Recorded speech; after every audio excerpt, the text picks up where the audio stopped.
मेरे प्यारे देशवासियों, नमस्कार। कोरोना के खिलाफ देश आज फिर एक बहुत बड़ी लड़ाई लड़ रहा है। कुछ सप्ताह पहले तक स्थितियां संभली हुई थी और फिर ये कोरोना की दूसरी वेव तूफान बनकर आ गई। जो पीड़ा आपने सही है, जो पीड़ा आप सह रहे हैं, उसका मुझे पूरा एहसास है।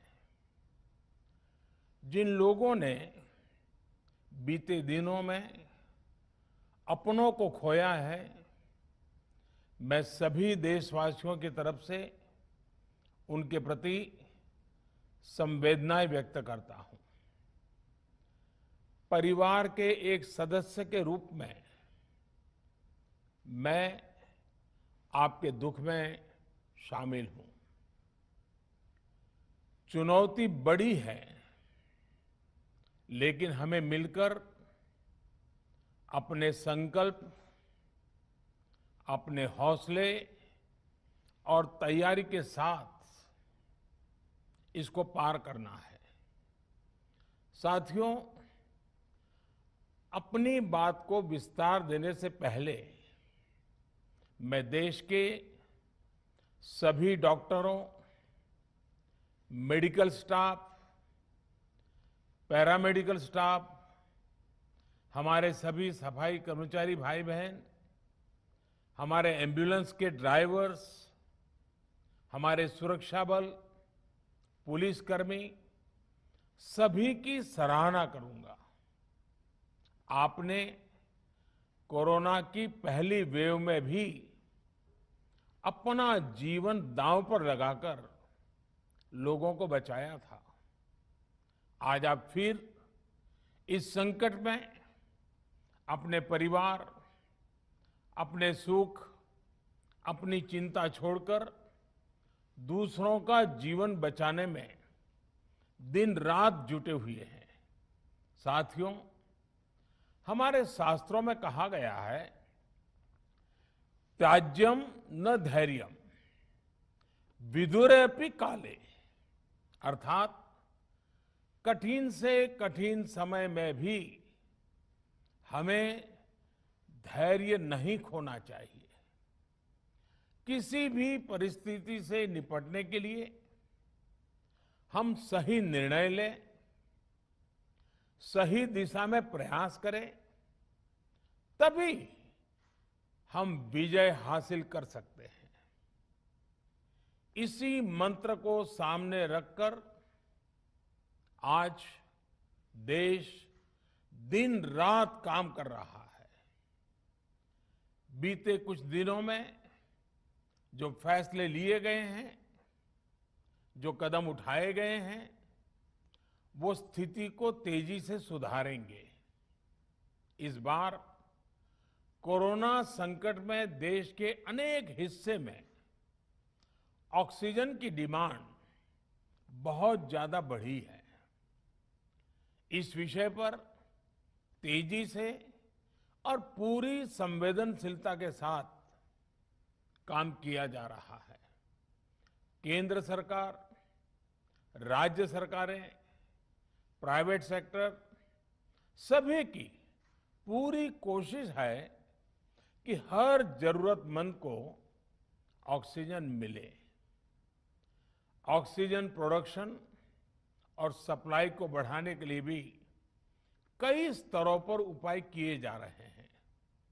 राज्यों में नए ऑक्सीजन प्लांट्स हो, 1 लाख नए सिलेंडर पहुंचाने हो, औद्योगिक इकाइयों में इस्तेमाल हो रही ऑक्सीजन का मेडिकल इस्तेमाल हो, ऑक्सीजन रेल हो, हर प्रयास किया जा रहा है।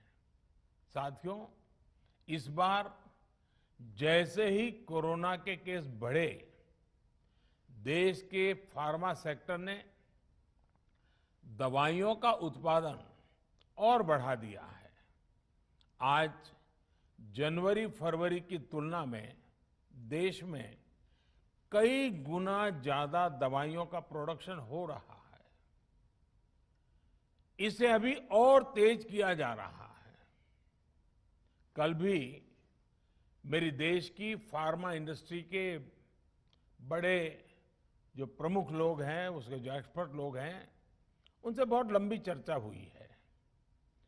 प्रोडक्शन बढ़ाने के लिए हर तरीके से दवाई कंपनियां की मदद ली जा रही है। हम सौभाग्यशाली हैं कि हमारे देश के पास इतना बड़ा मजबूत फार्मा सेक्टर है जो बहुत अच्छी और तेजी से दवाइयां बनाता है। इसके साथ ही अस्पतालों में बेड की संख्या को बढ़ाने का भी काम तेजी से चल रहा है। कुछ शहरों में ज्यादा डिमांड को देखते हुए विशेष और विशाल कोविड हॉस्पिटल बनाए जा रहे हैं। साथियों, पिछले वर्ष जब देश ने कोरोना के कुछ ही मरीज सामने आए थे, उसी समय भारत में कोरोना वायरस के खिलाफ प्रभावी वैक्सीन के लिए काम शुरू कर दिया था। हमारे वैज्ञानिकों ने दिन रात एक करके बहुत कम समय में देशवासियों के लिए वैक्सीन विकसित की है। आज दुनिया की सबसे सस्ती वैक्सीन भारत में है। भारत की कोल्ड चेन व्यवस्था के अनुकूल वैक्सीन हमारे पास है।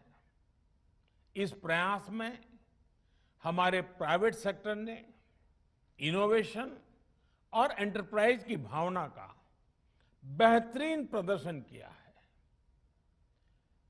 वैक्सीन की अप्रूवल्स और रेगुलेटरी प्रोसेसेस को फास्ट ट्रैक पर रखने के साथ ही सभी साइंटिफिक और रेगुलेटरी मदद को बढ़ाया गया है। यह एक टीम एफर्ट है जिसके कारण हमारा Bharat 2 made in India vaccine के साथ दुनिया का सबसे बड़ा टीकाकरण अभियान शुरू कर पाया। टीकाकरण के पहले चरण से ही गति के साथ ही इस बात पर जोर दिया गया कि ज्यादा से ज्यादा क्षेत्रों तक, जरूरतमंद लोगों तक वैक्सीन पहुंचे। दुनिया में सबसे तेजी से भारत में पहले 10 करोड़, फिर 11 करोड़ और अब 12 करोड़ वैक्सीन डोज दिए गए हैं। आज कोरोना से इस लड़ाई में हमें हौसला मिलता है कि हमारे health care workers, frontline corona warriors और सीनियर सिटीजन्स के एक बड़े हिस्से को वैक्सीन का लाभ मिल चुका है। साथियों, कल ही वैक्सीन को लेकर हुए एक और अहम फैसला भी हमने किया है। 1 मई के बाद से 18 वर्ष के ऊपर के किसी भी व्यक्ति को वैक्सीनेट किया जा सकेगा। अब भारत में जो वैक्सीन बनेगी उसका आधा हिस्सा सीधे राज्यों और अस्पतालों को भी मिलेगा। इस बीच गरीबों, बुजुर्गों, निम्न मध्यम वर्ग के लोग, 45 वर्ष की आयु के ऊपर के व्यक्तियों के लिए केंद्र सरकार का जो वैक्सीन कार्यक्रम चल रहा है वो भी उतनी ही तेजी से जारी रहेगा। पहले की तरह ही सरकारी अस्पतालों में मुफ्त वैक्सीन मिलती रहेगी, जिसका फायदा, जैसा मैंने कहा, हमारे गरीब परिवार हो, हमारे मध्यम वर्ग, निम्न मध्यम वर्ग के परिवार हो, वो उनका लाभ उठा सकेंगे। साथियों, हम सभी का प्रयास जीवन बचाने के लिए है, और जीवन बचाने के लिए तो है ही, प्रयास से भी ये है कि आर्थिक गतिविधियां और आजीविका कम से कम प्रभावित हो। प्रयास का तरीका यही रखा जाए। वैक्सीनेशन को 18 वर्ष की आयु के ऊपर के लोगों के लिए ओपन करने से शहरों में जो हमारे वर्कफोर्स है उसे तेजी से वैक्सीन उपलब्ध होगी। राज्यों और केंद्र सरकार के प्रयासों से श्रमिकों को भी तेजी से वैक्सीन मिले लगेगी। मेरा राज्य प्रशासन से आग्रह है कि वो श्रमिकों का भरोसा जगाए रखे। उनसे आग्रह करें कि वो जहां है वहीं रहे। राज्यों द्वारा दिया गया ये भरोसा उनकी बहुत मदद करेगा कि वो जिस शहर में हैं वहीं पर अगले कुछ दिनों में वैक्सीन भी लगेगी और उनका काम भी बंद नहीं होगा। साथियों, पिछली बार जो परिस्थितियां थी वो अभी से काफी भिन्न थी। तब हमारे पास इस वैश्विक महामारी से लड़ने के लिए कोरोना स्पेसिफिक मेडिकल इंफ्रास्ट्रक्चर नहीं था। आप याद करिए देश की क्या स्थिति थी। कोरोना टेस्टिंग के लिए पर्याप्त लैब नहीं, पीपीई का कोई प्रोडक्शन नहीं, हमारे पास इस बीमारी के ट्रीटमेंट के लिए कोई खास जानकारी भी नहीं। लेकिन बहुत ही कम समय में हमने इन चीजों में सुधार किया। आज हमारे डॉक्टरों ने कोरोना के इलाज की बहुत ही अच्छी एक्सपर्टीज हासिल कर ली है। वो ज्यादा से ज्यादा जीवन बचा रहे हैं। आज हमारे पास बड़ी मात्रा में पीपीई किट्स हैं, लैब्स का बड़ा नेटवर्क है और हम लोग टेस्टिंग की सुविधा को निरंतर बढ़ा रहे हैं। साथियों, देश ने कोरोना के खिलाफ अब तक बहुत मजबूती से और बहुत धैर्य से लड़ाई लड़ी है। इसका श्रेय आप सभी को, सभी देशवासियों को ही जाता है। अनुशासन और धैर्य के साथ कोरोना से लड़ते हुए आप देश को यहां तक लाए हैं। मुझे विश्वास है जन भागीदारी की ताकत से हम कोरोना के इस तूफान को भी परास्त कर पाएंगे। आज हम अपने चारों ओर देख रहे हैं कि कैसे कई लोग, कई सामाजिक संस्थाएं जरूरतमंदों तक मदद पहुंचाने में दिन रात जुटे हैं। दवाई पहुंचाना हो, खाने या रहने की व्यवस्था करनी हो, लोग पूरे मनोयोग के साथ काम कर रहे हैं। मैं इन सभी के सेवा भाव को आदरपूर्वक नमन करता हूं और देशवासियों से अपील करता हूं कि अधिक से अधिक मात्रा में इस संकट की घड़ी में देशवासी आगे आएं और जरूरतमंदों तक मदद पहुंचाएं। समाज के पुरुषार्थ और सेवा के संकल्प से ही हम ये लड़ाई जीत पाएंगे। मेरा युवा साथियों से अनुरोध है कि वो अपनी सोसाइटी में, मोहल्ले में, अपार्टमेंट्स में छोटी छोटी कमेटियां बनाकर कोविड अनुशासन पालन करवाने में मदद करें। हम ऐसा करेंगे तो सरकारों को न कभी कंटेनमेंट जोन लगाने की जरूरत पड़ेगी, न कर्फ्यू लगाने की जरूरत पड़ेगी और लॉकडाउन का तो सवाल ही नहीं उठता है, आवश्यकता ही नहीं पड़ेगी। स्वच्छता अभियान के समय देश में जागरूकता फैलाने के लिए मेरे बाल मित्रों ने बहुत मदद की थी। छोटे छोटे बालक, 5वीं, 7वीं, 8वीं, 10वीं में पढ़ने वाले, उन्होंने घर के लोगों को समझाया था, मनाया था। उन्होंने बड़ों को भी स्वच्छता का संदेश दिया था। आज मैं फिर अपने बाल मित्रों से एक बात विशेष तौर पर कहना चाहता हूं। मेरे बाल मित्र, घर में ऐसा माहौल बनाइए कि बिना काम, बिना कारण घर के लोग घर से बाहर न निकले। आपकी जीत बहुत बड़ा परिणाम ला सकती है। प्रचार माध्यमों से भी मेरी प्रार्थना है कि ऐसे संकट की घड़ी में वो लोगों को सतर्क और जागरूक करने के लिए जो प्रयास कर रहे हैं उसे और बढ़ाएं। इसके साथ ही इसके लिए भी काम करें कि डर का माहौल कम हो सके, लोग अफवाह और भ्रम में न आए।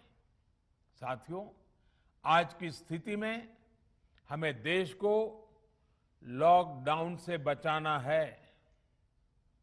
मैं राज्यों से भी अनुरोध करूंगा कि वो लॉकडाउन को अंतिम विकल्प के रूप में ही इस्तेमाल करें। लॉकडाउन से बचने की भरपूर कोशिश करनी है और माइक्रो कंटेनमेंट जोन पर ही ध्यान केंद्रित करना है। हम अपनी अर्थव्यवस्था की सेहत भी सुधारेंगे और देशवासियों की सेहत का भी ध्यान रखेंगे। साथियों, आज नवरात्रि का आखिरी दिन है। कल रामनवमी है और मर्यादा पुरुषोत्तम श्री राम का हम सभी को यही संदेश है कि हम मर्यादाओं का पालन करें। कोरोना के इस संकट काल में कोरोना के बचने के जो भी उपाय है, कृपया करके उनका पालन 100% करिए। दवाई भी, कड़ाई भी, इस मंत्र को कभी भी भूलना नहीं है। ये मंत्र जरूरी है, वैक्सीन के बाद भी जरूरी है। रमजान के पवित्र महीने का भी आज 7वां दिन है। रमजान हमें धैर्य, आत्मसंयम और अनुशासन की सीख देता है। कोरोना के खिलाफ जंग जीतने के लिए अनुशासन भी, उसकी भी उतनी ही जरूरत है। जब जरूरी हो तभी बाहर निकले। कोविड अनुशासन का पूरा पालन करें। मेरा आप सभी से यही आग्रह है। मैं आपको फिर ये भरोसा देता हूं, आपके इस साहस, धैर्य और अनुशासन के साथ जुड़कर आज जो परिस्थितियां हैं उन्हें बदलने में देश कोई कोर कसर नहीं छोड़ेगा। आप सभी स्वस्थ रहें, आपका परिवार स्वस्थ रहे, इसी कामना के साथ मैं अपनी बात समाप्त करता हूं। आपका बहुत बहुत धन्यवाद।